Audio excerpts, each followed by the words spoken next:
Okay, hi guys, hi everyone. Thank you for joining us today. It's crazy to think that this is our last UPLEVEL webinar of the year. We've had about 8 of these now, so thank you all for joining us. For those of you who have been watching us, we appreciate it. And to all of our new viewers, we hope that you do find value in today's discussion. So with that said, we do have an incredible lineup of panelists again, and we'll be hearing how they are creating some of the best innovative and memorable experiences for customer engagement. So I'm excited today to introduce to you our co-hosts and our panelists for this morning's discussion. So as you guys can see, helping me today, we have Marshall Thompson. He's the Director of Strategic Growth at Hyperquake. So Marshall's been a thought leader in this industry for years, and we're really excited to have him here with us today. So Marshall, thanks for being here. If you wouldn't mind introducing yourself for those of you who don't already know you, I think everybody would love to hear. Yeah, definitely. Thanks for having me back, Allie. This is I'm really excited to be with this group. So like you said, Marshall Thompson, Director of Strategic Growth for what we call the Story Building Group at Hyperquake. And we are the team that is able to bring brands to life in physical space. We get to design and build the experience centers that so many of the folks on the call and joining me on the panel today are operating. And my role is, I like to say, I have the easiest and best job in the company, which is representing the super talented creatives and strategists that we have on our story building group to try to get them in front of new opportunities. So I've been doing this for a long time and really couldn't see myself doing anything else. It's definitely the best place to be in the enterprise. So excited to dig in with my panelists today. Great, thanks. All right, and I'm gonna move on to the panelists that we have today. First, I'd like to introduce Eric Schwedhelm. He's the experimental marketing lead at Boeing. Hello, Eric. If you wouldn't mind introducing yourself and letting everybody know a little bit about your company and the program. Sure. Yeah. Good morning, good afternoon, good evening, wherever you're calling in from. Yeah, my name is Eric Schwedhelm, the experiential marketing lead at Boeing. And we're the group that runs our customer experience center located in Renton, Washington, which is like 15 minutes south of downtown Seattle. Boeing, I mean, what can you say? We build airplanes, we build fighter jets, we build space vehicles, we do everything. But specifically, our CEC is for Boeing commercial airplanes. So yeah, that's the lobby of our CEC. So yeah, we're more focused on the airplane side. So, 787s, airplanes, services, everything about that. So I'm very excited to talk about some of the things that we do at our center and some of the best practices and learn from the great panels that we have here today. So CEC, is that Customer Experience Center? Correct, yeah. Oh, yeah, nice.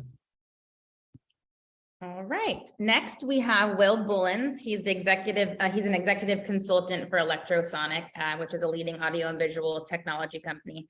So Will, thanks for being here. Eric, would you mind introducing yourself and giving us a little information about your company? Yeah, absolutely. Thanks, Allie. Hey, everybody.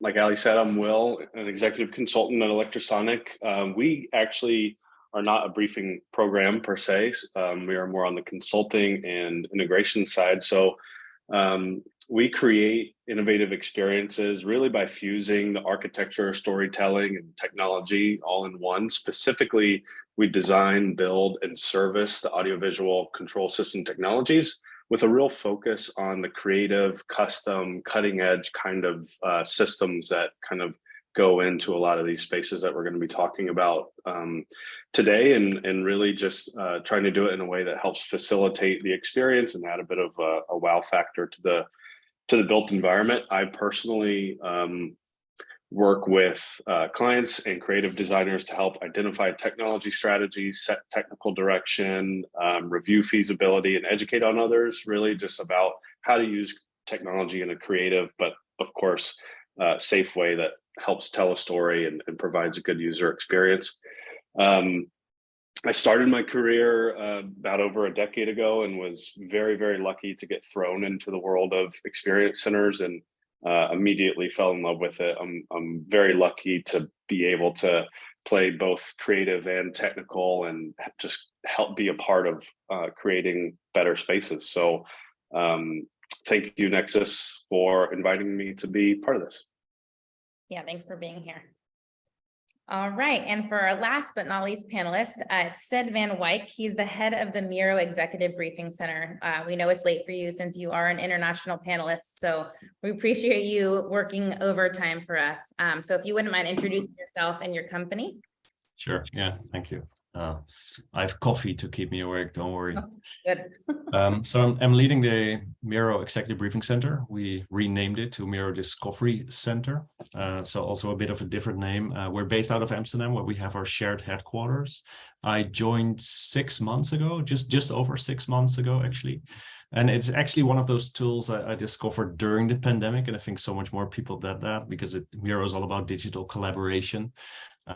So I think it's one of those tools I just discovered during that time. I just saw a new presentation tool and a new way to build stories. And if I look back over my career, presentations have been the cornerstone of my career since I was 17. Did some professional presentations at the time. A year later, founded a company in presentation design. So that has been around for a long time. And this is actually also how I discovered NetApp. And I was in their executive briefing center team for about 5 years. So I suddenly discovered it, like Will as well, executive briefing centers. And what I really liked about it, I did a lot of presentation design, a lot of PowerPoint design in Prezi and whatnot. And then I discovered executive briefing centers, which felt like this presentation house, right? This was so much more focused on the whole experience and way beyond the screen, right? So I like that definitely. Yeah. Wonderful. Awesome. Well, thank you guys for introducing yourself. So before we begin, I just want to let the audience know that we do love questions. And since we do have such a great lineup of panelists here that can provide us, great insights, please feel free to ask any questions. Just utilize the chat feature or the Q&A option at the bottom portion of the screen. We'll try to answer all the questions that come in. Before I pass it on to Marshall to ask the panelists questions, I did want to get the audience involved and ask a poll question. It's pretty simple. We just want to know, does your program offer any unique experiences, whether that be in person or virtual? So I'm going to go ahead and display this poll for a minute or two and just get your guys' response, and then we can start the actual webinar portion. So give me a moment here and I'll get that going. So hopefully you guys can see this. So yeah, does your program have a unique experience, whether that be in person or virtual? We're having some people. So right now it's more yeses. It says host and panelists can't vote. Okay, that's too bad. I was trying. Yeah, I was trying. I clicked it a few times, but it didn't work. Sure. I'll just wait for the results, right? I'm just going to say yes, right? I'm just going to say yes. Exactly. Well, we're waiting for those answers to trickle in. I'll kind of set us up here. So I'd like to just start by level setting, just getting an idea from each of you about what experiences your program offers. So whether it be in person or virtual, like Ali said for the poll question, what are you doing to create a memorable, unique experience that sets your executive briefing or engagements apart from your everyday meeting experience? Since you have so recently opened a center, I'll throw it over to my man in Amsterdam. Sid, talk to me about, I know that you're excited about some of the new cool stuff that you're doing. Talk to me about some of the experiences that you're offering at the Miro program. Sure. Yeah. I'll introduce it a bit because, like you said, it is a very new program, right? Yeah. So when I joined, there was nothing. So I'm kicking this off, right? I'm trying to figure out what the center should be. Okay, 1 second. I'll throw the answers to the side. So when they asked me, what do you need for your briefing center, right? I actually had no idea because I was new to the industry and didn't really know the customers or what they would ask or what the experience should have been. The speakers I didn't know. So a lot of new things, right? So it didn't feel right to start with something like buy furniture, get in tech, mount it to a wall, and only to later find out that was not a way to go. That felt like a very expensive decision, right? So I needed to figure out, okay, how can I build in flexibility so I can go versioning, right? Start with something. I need a starting point, right? You need to start with something, but I needed to be able to adjust that based on where this was going, what I was working with, the customers coming in, if they like it or not. So we've built in a lot of flexibility, and I can come up with two quite unique things in terms of key experiences. I've sent you a photo, Alessandra, so we can put that on the screen to paint the picture a bit better. One of the cool things in the center, you can see it here as well, is everything is movable. Everything is on wheels, the screens as well, the chairs, yes, the table as well. So we can move in and out quite fast. We can actually personalize the room to a certain meeting, right? We have the space. Now let's figure out, okay, what that space needs to look like when a customer comes in. So if it's only a small group, why do we need such a large table, right? So, and this is actually a few versions down the line. So these tables, they're also quite new. And what I like is that there are whiteboard tables.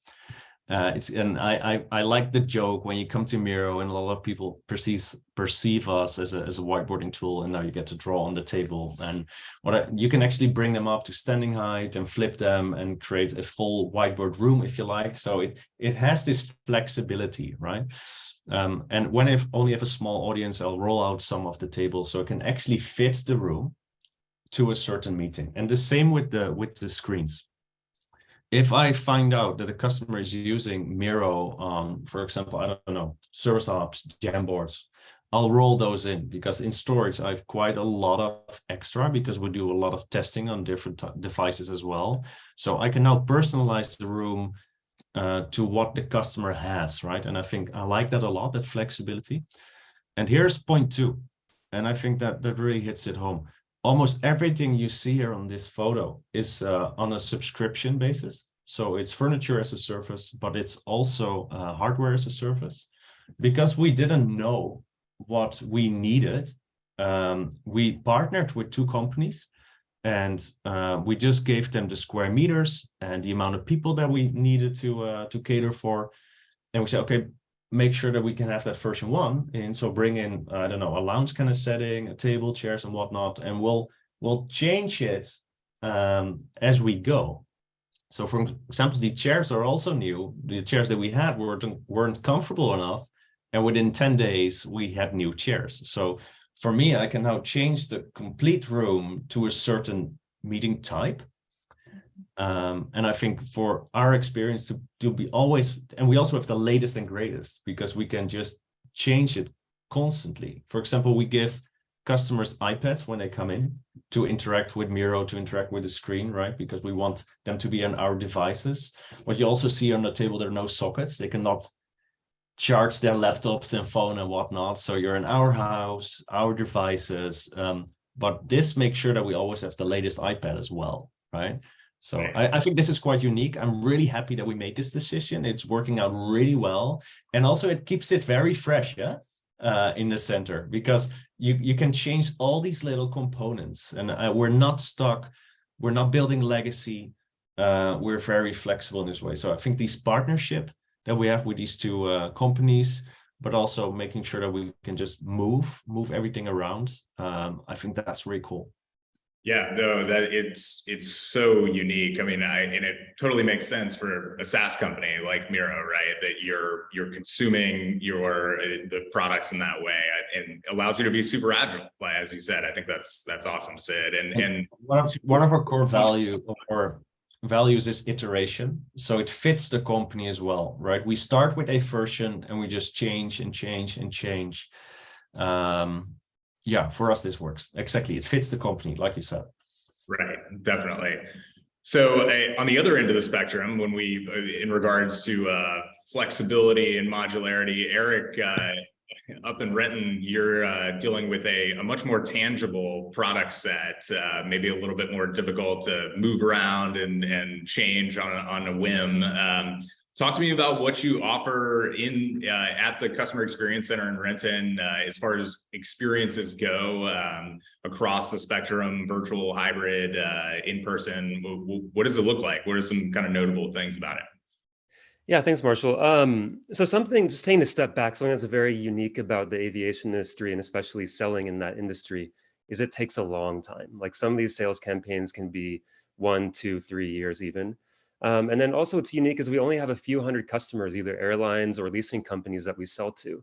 And so because of all that, our center is not really set up to sell per se. So we don't bring in customers and they leave and they've bought 10 new airplanes. So our center is really about building relationships and building relationships with our current customers and maybe customers that we don't have yet. And one of those ways that we do that, and kind of like what Sid was mentioning, is being able to be flexible. And you can say like, oh, flexible with a very tangible product, but we use flexibility in terms of how we build our experiences and our content. So what that looks like is customizing all of our content towards that specific customer and that specific visit. So if a customer comes multiple times, it's always going to be something different for them. We try to add a lot of kind of surprise and delight moments for them to just get excited about Boeing and kind of emphasize that we're partners with these customers. We're not, just transactional, and we want to be a part of their success as well.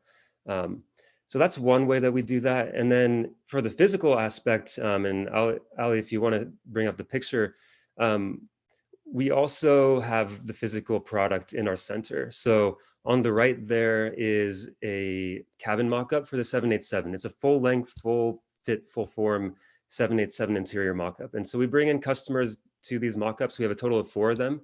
So 787, a 777, 737, and 747. And it's a way for them to interact with our product because you can only do so much digitally on the screen. So they can come and sit in these business class seats. They can walk the full length of the aircraft. They can ask questions. It's a very good organic way to learn more about our products and also the pain points that our customers have. And it's also a very exciting thing for a lot of them to come in and take pictures and sit in these seats. In the 747, it's double decker, right? So they can go and walk up the stairs to the top level, which is something that not many of us have been able to do and probably won't be able to do since the airplane is slowly being retired. So really emphasizing that relationship and bringing in surprise and delight moments so that they can come in with a preconceived notion of Boeing, but then leave with a brand new perception of who we are and how we can support our customers.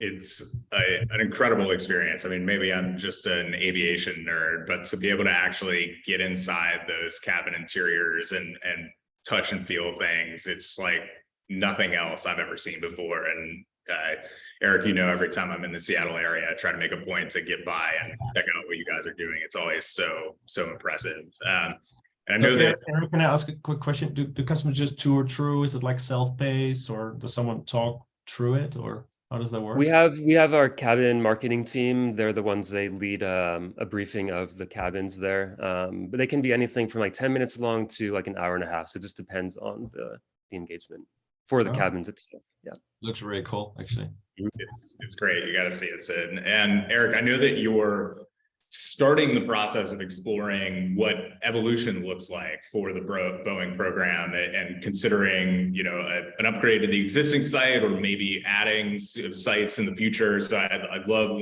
as we think about this, as this conversation progresses, I'd love to know some of your ideas about what the future holds. We'll get into that in a moment here.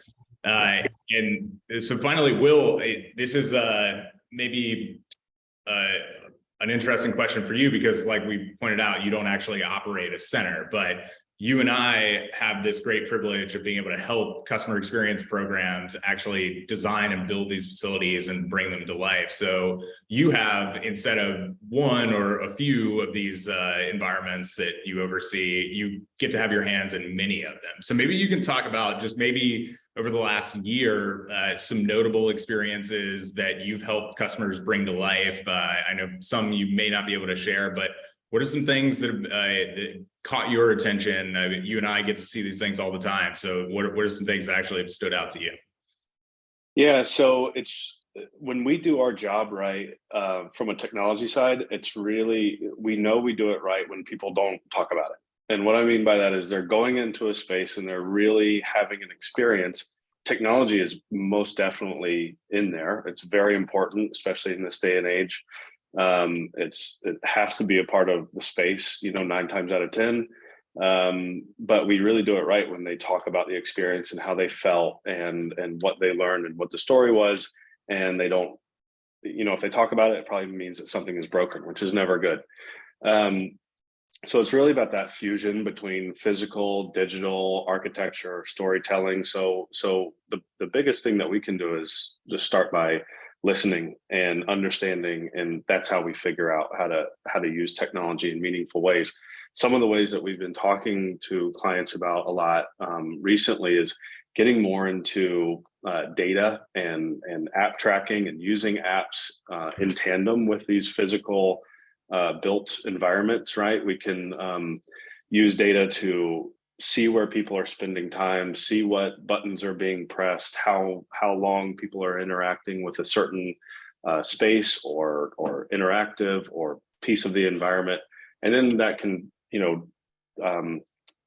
create follow-ups with visitors to say, hey, we saw that you were looking at this, or that you were interested in this, or just send them information about it, and it's kind of tailored towards them for a post-visit kind of thing. Sid and Eric mentioned this, and I love it, but making content personalized and always having it change. We'll talk about this a little bit later, but some of the future of content is really getting into some generative type of auto populating style of content where it can always be fresh, it can always be new, and then using some of these sensors that I was speaking of to create moments of surprise and interaction, and so it doesn't always have to be in your face, but as you go by, it kind of opens itself up to you and draws you in a little bit. I think that being able to showcase local specialties like art and culture and wherever the center is super important.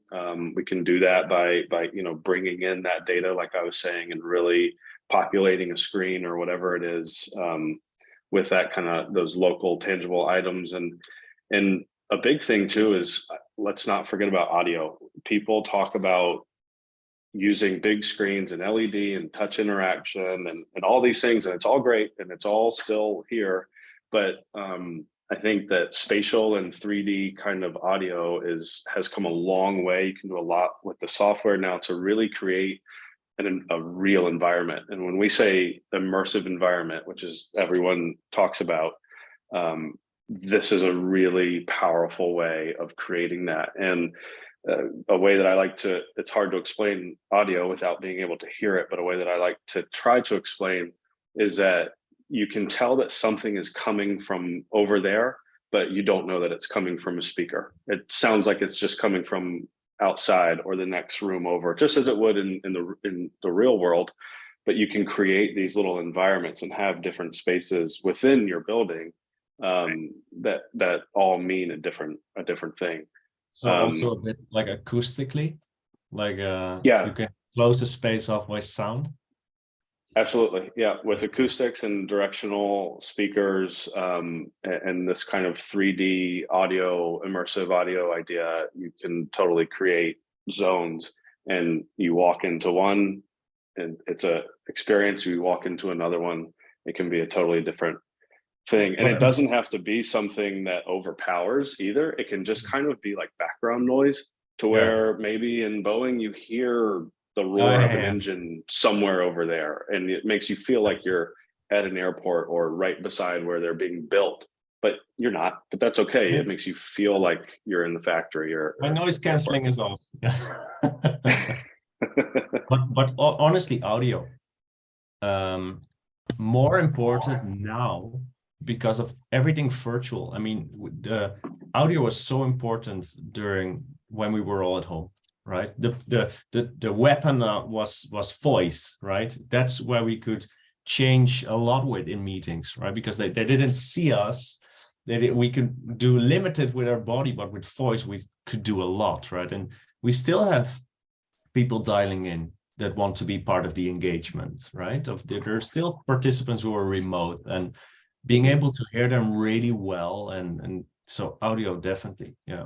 Yeah, and I think, in a world where screens are so prevalent, pixels are getting cheaper and more flexible, we're starting to become desensitized to it to a certain extent. And so creating that differentiator of a truly kind of special immersive experience. I think that audio is such a key part of that. And just to double click on something that you mentioned at the beginning of your statement there, Will, about dynamic data-driven experiences. This is an area where we're really leaning in and see a ton of potential when the environment is kind of reacting and evolving based on what's actually happening, whether it's input from folks that are actually in the space with you or surrounding environment, having it constantly change and be kind of dynamically updated by real world factors, I think creates an experience that is truly memorable. So yeah, I'm excited to kind of dig into some real applications of that. So we've set the scene as far as like what you offer in your centers. I want to switch gears here to dig into what you feel based on just your own preferences or feedback that you're actually hearing from guests. I want to talk about most impactful, maybe what you get the best feedback on, what you think might be most memorable for guests that you offer as part of the customer journey. Eric, I know that you're giving a lot of thought to this these days as you consider what the evolution of the program looks like. Talk to me about what you feel is like a best or most memorable experience as you're considering what's working well and what you want to really double down on for the future. Yeah, I kind of want to go back to the customization that we do, and that's because from what we've heard from our customers and our selling teams, and just from what we've witnessed as well, that's what really resonates with customers, and specifically like the smaller customers. I mean, if you're talking about a Lufthansa, I mean, they're big. It's not as special for them, I'd say. But if you get a smaller airline come in and we've put in all this work, it's really powerful for them to see. And so like a little story about that, we had a smaller European carrier come in a few years ago, and they'd never bought from Boeing before. They knew about our products, but not really much about the company. And so we really wanted to make something special for them. And so, Ali, if you want to put up the picture again, I can kind of explain how we did that. The whole visit was very, very well specifically curated for their needs and what we felt would be impactful for them. So we did a lot with the content.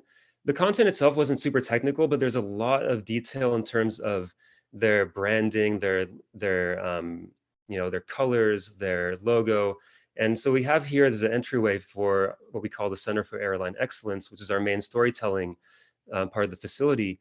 And so we have 10 of these interactive kiosks on each side, and we have a large video wall that uses a welcome screen.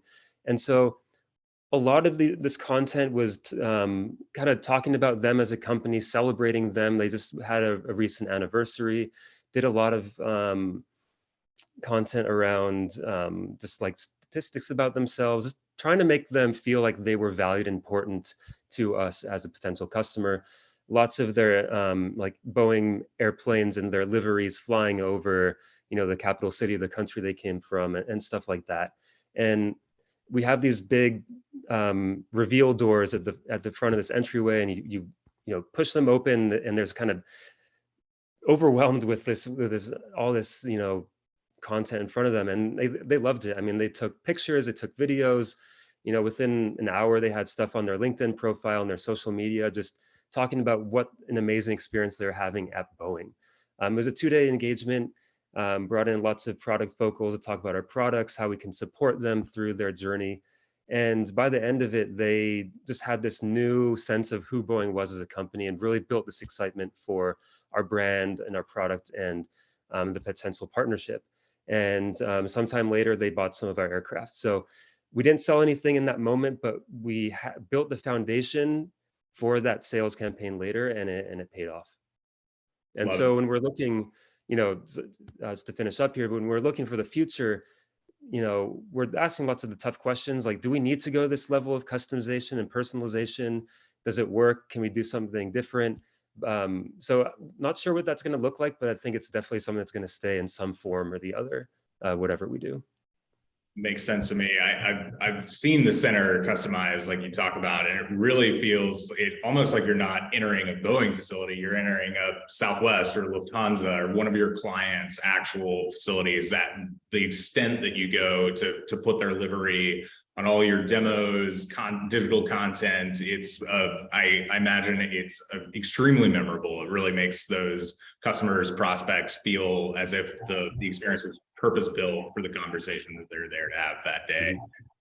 And kudos to you guys for leaning in so much. I know that the account teams probably love it, and like you say, it drives results, and that's at the end of the day, that's what we're here to do, is accelerate business and create those brand impressions that are really going to make for lasting relationships. So Sid, you've been open for a little while now. What are you thinking is your most memorable, most impactful experience that you offer in Amsterdam or anywhere within the Miro portfolio?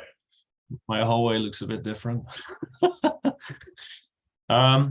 It's different, way different, right? A few things come top of mind, right? One thing which I like a lot, and I hear this from customers as well, so that's why top of mind.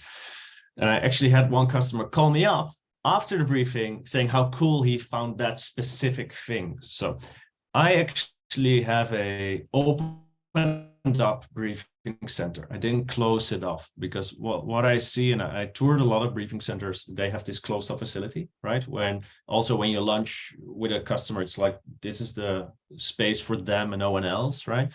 I'm not sure what I thought about it at first, but for practical reasons, I just said, let's not do that, because we're in a very old building. It's listed. It's from 1926. So if I want to drill a hole in the wall, I have to call the municipality to figure out if we can, right? So a lot of challenges there. I'm glad we're flexible inside. We're not flexible with the building itself.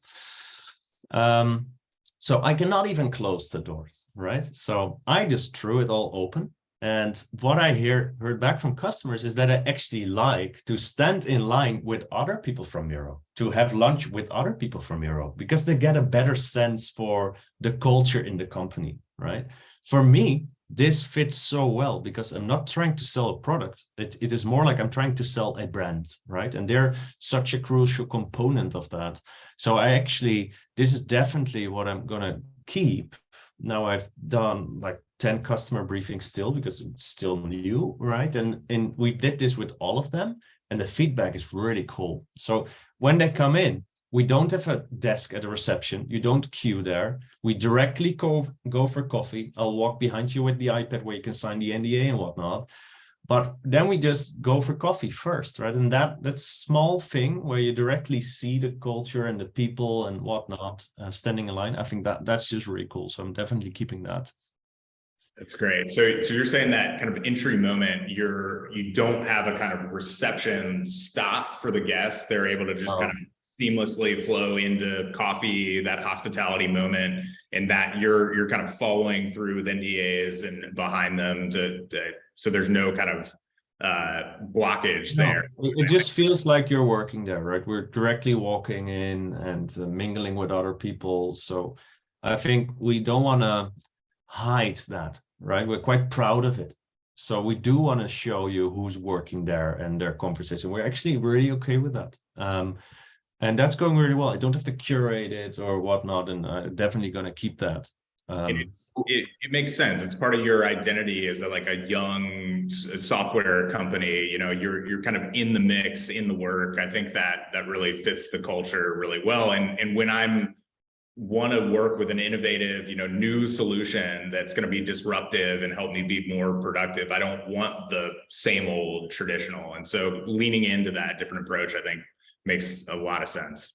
But it also starts up the conversation directly, because they ask, why are these people here, right? How does it work? What's the hybrid strategy that you guys have, right?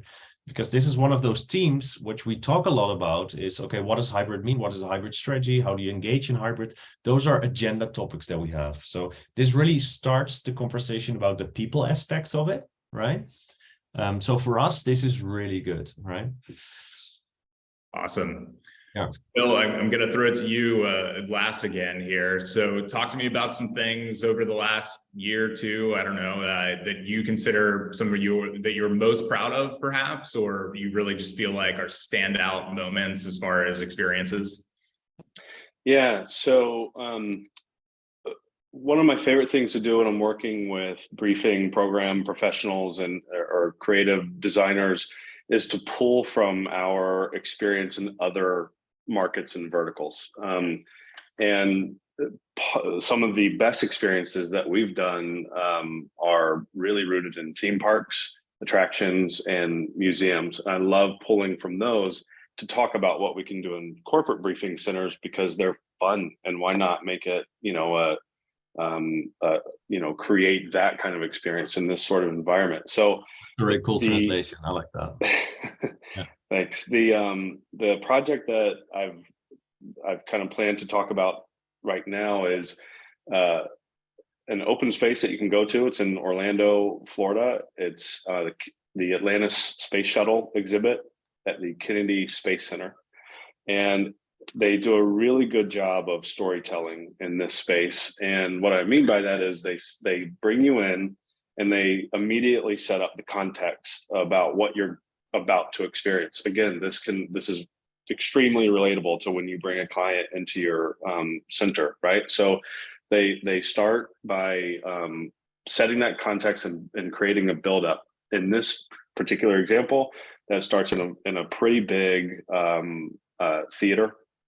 You walk in, standing theater, kind of looks like the inside of a shuttle, big projection everywhere, and you get to hear the story about the requests that came in to build this shuttle, the engineers who worked on it, why they thought it was crazy or wouldn't work, and the trials and tribulations they went through, and then ultimately, obviously, the success and the excitement of it.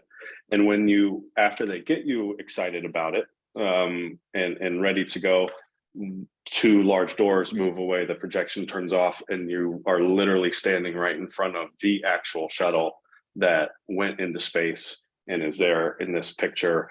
There's a large LED wall behind it that looks like the Earth, so it makes you feel kind of immersed, like you're seeing the shuttle as if you're on a walk, spacewalk, and looking down on Earth. And then so that's kind of that huge, big reveal moment. And how can you not get excited when you see something like that? Right. And then, they allow you to then go and kind of build your own story. There's simulators in the space. There's interactives, there's videos, there's other things on display. They have that shuttle, obviously, and then a few replicas of the Hubble telescope. And there's a large, theater that kind of shows you all the stars and is very immersive. So, but all of that is super cool, but it really wouldn't, these people are coming from their home or they're coming from work and they're not ready yet to just walk in and see a space shuttle, because you might go, cool, space shuttle, sweet, got it, right? But seeing that video and getting ramped up and excited is really the meaningful. It kind of sets the stage for the rest of it, and makes it really fun and exciting. I've heard a story from a colleague that when this opened, they brought in the astronauts who flew on that. Some of them that flew on that shuttle. And they didn't know what the experience was going to be. And it was a very emotional, very powerful time for them to see this thing in front of them. And if you notice in the picture, fun fact, there are cables that are coming down to hold those doors open. They had to install those cables, or else the doors would have fallen off because there's gravity. They weren't designed to be opened on Earth. So it's kind of a cool thing that they had to do there. Yeah, I think you bring up something that's really important in drawing that inspiration from other areas. We're just kind of recycling the same kind of customer experience moments without drawing inspiration from other, sectors, other types of experiences. We share our companies, Hyperquake, Electrosonics, share some DNA as far as a history in themed entertainment, theme park design. That museum type experience, I think, is what we look to for, what's happening, what's different, what's coming down as far as what we can integrate into these customer environments. And I think that one of my colleagues, if trying to explain what it is that we do to somebody who's totally uninitiated, will describe these executive briefing centers as almost like they're children's museums for adults, right? Yeah. You want to you want to make it fun and exciting, so it's actually something that's going to be memorable and stand out for those visitors. Before we move on really quickly, I just wanted to kind of get the audience involved when it comes to like the personalizing the brand or the experience. Just wanted to see for the people who are viewing if they're doing any type of special branding. So I'm going to go ahead and put a little poll out here. Yeah, I think Eric, you're probably the kind of a leader in that space as far as how much you lean into the branding and personalization of the space. But even, you know, elements of a welcome screen that has your customer's logo on it. I've seen in the past Microsoft is doing latte art with their customer's logo. Just those little touches that make it feel very intentional, and that there is preparation and thought going into the customer visit. It's always a hallmark of what I consider to be a great experience. And I know that different budgets, different sizes of organizations allow for different levels of that, but even just those small touches, I think, are huge. Sid, are you doing any personalization? I'm sure is that all in the Miro board? Are you doing something in physical space? Yeah, also personalization a lot, but mostly in the presentations, right? I mean, we're all high touch programs. We take a few weeks to prepare for a single customer coming in. So right. we discuss a lot with the customer and the account team, trying to figure out what the pain is, right? To tailor the content. So I hate it when customers say, we don't want the marketing stuff, right? What they actually say is, I want stuff which is relevant to me. And we go as relevant as we can be. So pretty much until now, all presentation, all decks, everything that has been shared is personalized, and a lot is still being created. So it's very easy for me to personalize those stories. So, but one thing which I really like, because of hybrid and because of virtual, we're trying to figure out, okay, what is the experience for someone who's not there, right? Because if you're coming to us, if you see the photos from Eric, right, they get a first class experience, right? They can even sit in first class, right? But they get the tour, they eat the food, they meet the people. But what is the equivalent of that for people who are staying at home, right? Because if you have hybrid and only part of the group is sitting in first class, what are the others doing, right? So we created in Miro, actually, a copy of our briefing center, and we share that on a Miro board like 2 weeks up front to the customer, which has the agenda, the objectives, and the speakers, and you can ask questions and whatnot. We start collaborating quite early on. So it's not just informing them with all of this, it's really active. What do you think about this agenda? Leave a comment and we're going to do something with it. And they actually interact with it. So that's really cool. So we can personalize it based on all that interaction before they actually come in. And the cool thing is, this is very gamified on this board. So when we do a tour, the people who are at home have an experience in Miro, right? So, which is also personalized. So when we have a hybrid setting, we always bring in 2 facilitators. One owns the virtual group and one owns the in-person group, right? Because it's just too difficult to manage with one briefing facilitator. So for us, that is clearly personalization has really good experience for now. And I think about 25% of our briefings are hybrid. I really wonder what percentages are out there for other briefing centers, but this is our experience. Yeah, hybrid's just the reality at this point, I think. I mean, I think we can all agree. Expectation as well, expectation. I'm pretty sure when it's happening accidental as well. Oh yeah, he couldn't come, right? Or can he dial in? This is interesting for this colleague as well. They expect you to be able to have that dial-in link, right? So it's a changed world, definitely. For sure. I'm glad you touched on the hybrid and virtual, because it's such a critical element to these conversations at this point. So in our last few minutes here, as we start to wrap up towards the top of the hour, I want to look towards the future and get into what all of you are excited about, actually planning for. I mean, we've got some really great perspectives. So Sid, you just opened this facility.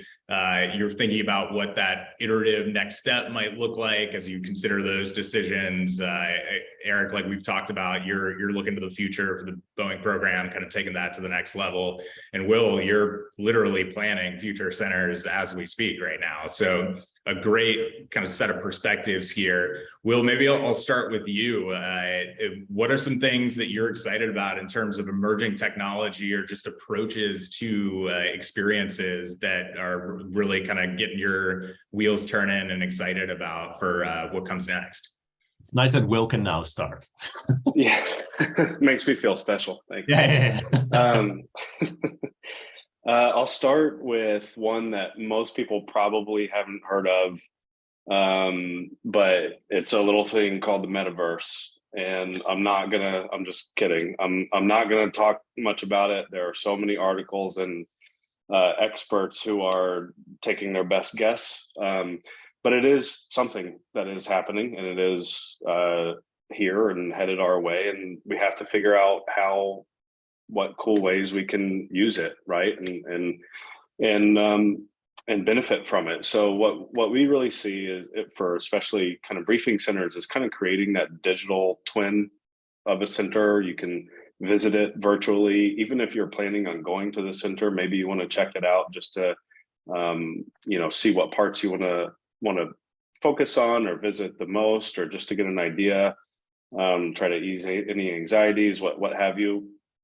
And you can also, while you're at the center, it can play back into the virtual world. If you have, create your own NFT or do something kind of like that, where it's, kind of a blend of the two. But, people want to be in physical space. We just had to be locked away for 2 years in our homes, and people are just craving to be out experiencing different things. But the important part for all of this is that let's use it as an augmentation to the human experience, right? Let's make things a little easier to do from both the physical and digital worlds. Let's try to blend them together as much as possible. But that's kind of my take on it, is that this is not a replacement for experiences. It's more of a an enhancement or a augmentation, if you will. So I just wanted to note on that, just because obviously it's the future, and being in technology, I'd be remiss if I didn't mention it. Something you get the question a lot, I guess, right? Yeah, right. Yeah. Imagine. But yeah, it is exciting, and again, the digital and physical worlds, fusing those two things together, very exciting opportunity, and it's really going to help all of us kind of grow. Sid mentioned before gamification, which I love. I love making people or having people compete and have fun, and it kind of breaks the ice when people show up to a space and they get to learn at the same time. But the future of gaming engine content and AI is really going to drive this to a whole new world that we've never seen before. Can I add something small to that? Mm-hmm. Because one thing I've heard constantly is that people say we need in person because that's where we build relationships, right? We can not do it another way. But when you look at gaming, there are so many gamers out there who have great relationships with people they have never met, right? So they have found a way to really build relationships virtually, right? So I think gamification, or just serious gaming, you give it a name. Yep. That is a really cool thing to explore when you want to talk about, okay, how do we mix both and still build relationship? Because one thing that we want to do as briefing centers is we focus on building trust and relationships.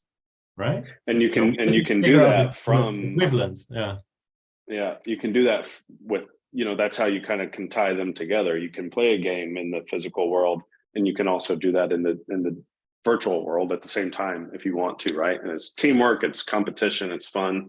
It's, helps you learn. So real quick, just a couple of other things that I'd, love to mention is, aside from that, is really just the achievements, or the better kind of content, going back into that game engine kind of content. Better content and better technology at a better cost is all going to lead to obviously better experiences. We are not, though, just trying to always put up a big black rectangle in a lobby or an immersive room and just throw content on it for the sake of throwing it on there. Circle. It could be a circle, sure. It could be any shape you want, but we're not interested in doing it just for the sake of doing it.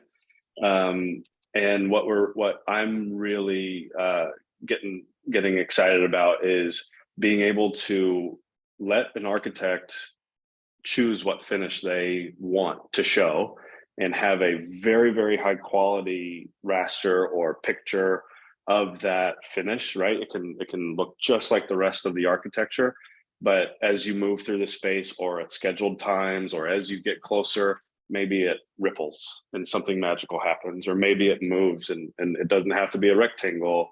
It can be any kind of shape. And as you go by, things happen and the building actually kind of comes to life in a way, right? And then you add some immersive audio into that, and all of a sudden you are no longer outside or thinking about what you have to do after this meeting. You are truly immersed in that space.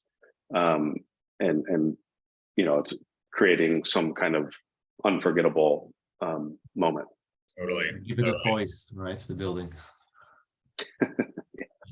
That's great. Well, I think just to kind of double click on some of the things that you mentioned, like 3D game engine as a canvas for content design, I think unlocks so many possibilities. We're seeing that in extended reality studios, creating those customized presentations, and just the 3D environments that allows to build. There's such an interesting intersection with that content capability and elements of the metaverse that you mentioned, and really those two concepts coming together and evolving in tandem, I think, is going to unlock a lot of things. And the idea of this, the metaverse being this persistent thing that doesn't turn on or off. It's something we can check in and out of as we kind of go through our digital lives. It's gonna create a lot of interesting opportunities for customer experience programs to kind of unlock in the future as the content capabilities and our kind of acceptance of these concepts evolves over time. So Sid, talk to me about the future. I know you've got some big ideas.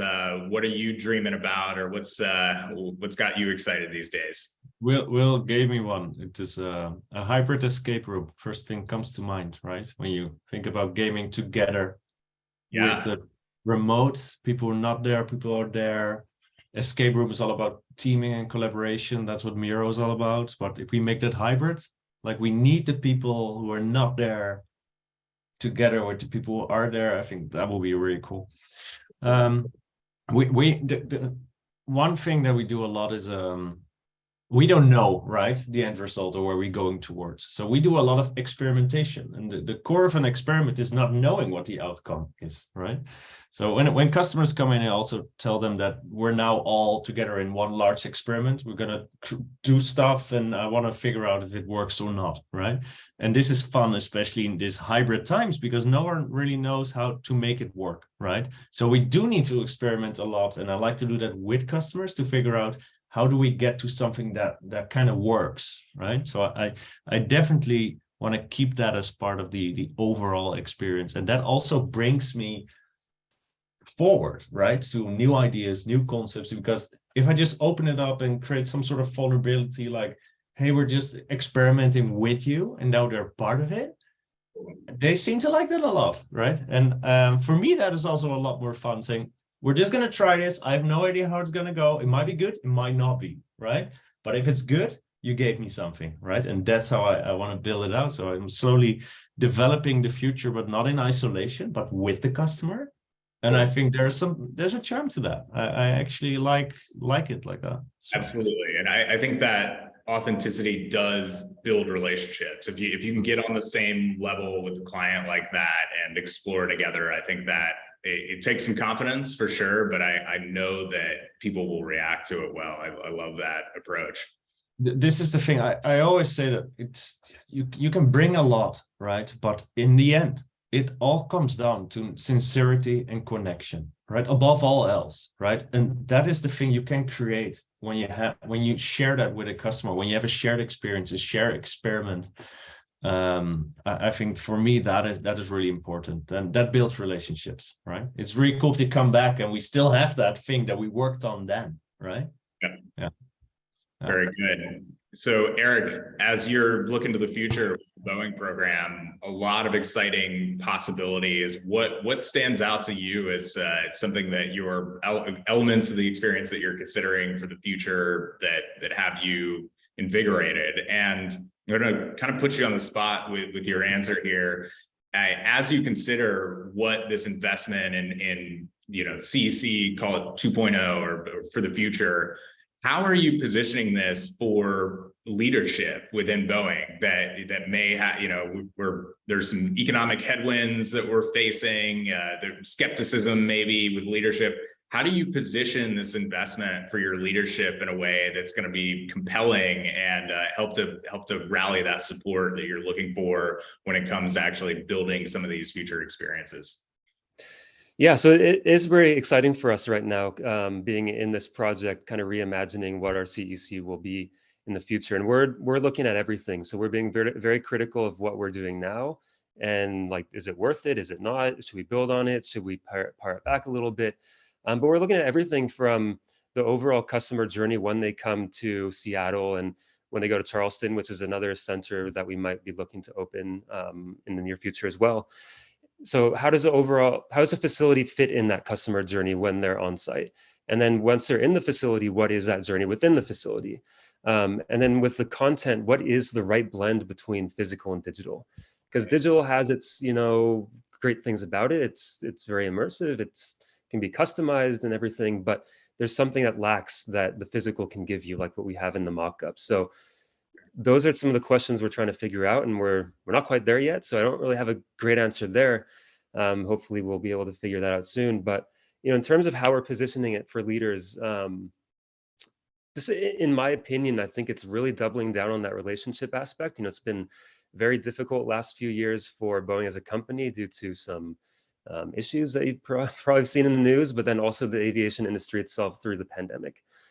So I think Boeing has not the best perception right now, so in the minds of our customers and the public. So how do we create a place where we can help build that opinion of Boeing favorably, and then also really leaning into innovation and the future? Like Boeing, it's an innovative company. Like we're a tech company in our own way, and we're seen as a leader in that space, or at least we had been seen in the past. And so how can we tell those stories? How can we create a center that kind of exemplifies that and shows to our customers, like, we're cutting edge, we're an industry leader, and we're going to be around for the next 100 years. Cool. I love it. I think that's a great way to wrap things up, Eric. I think very poignant as always. Guys, I just want to say thank you. It's always a pleasure to spend time with you. Some of my favorites in the industry for sure. I'm so glad we were able to spend a little bit of time and drop some wisdom on our audience here. You're all doing amazing work in the space, and I'd encourage anybody in the audience that wants to know more. This is a very collaborative brunch, so let's dig into questions after the fact. Ali, you're more than welcome to share our contact information, but add us on LinkedIn. Let's continue the conversation whenever you're ready. Great. Yeah, thank you guys. Sid, thank you. Eric, thank you. Will, we appreciate you taking the time out of your day, and all the viewers, we appreciate you guys being here. This is our last webinar of the year. We will have a lot more coming in 2023, so stay on the lookout. We'll be posting those on LinkedIn. We'll be sending some emails, and you'll see some stuff coming soon. So thanks again for joining us, and we hope to see you guys soon. All right. right. Thank Thank you. you guys. Bye. It was a lot of Guys. fun. Thank you.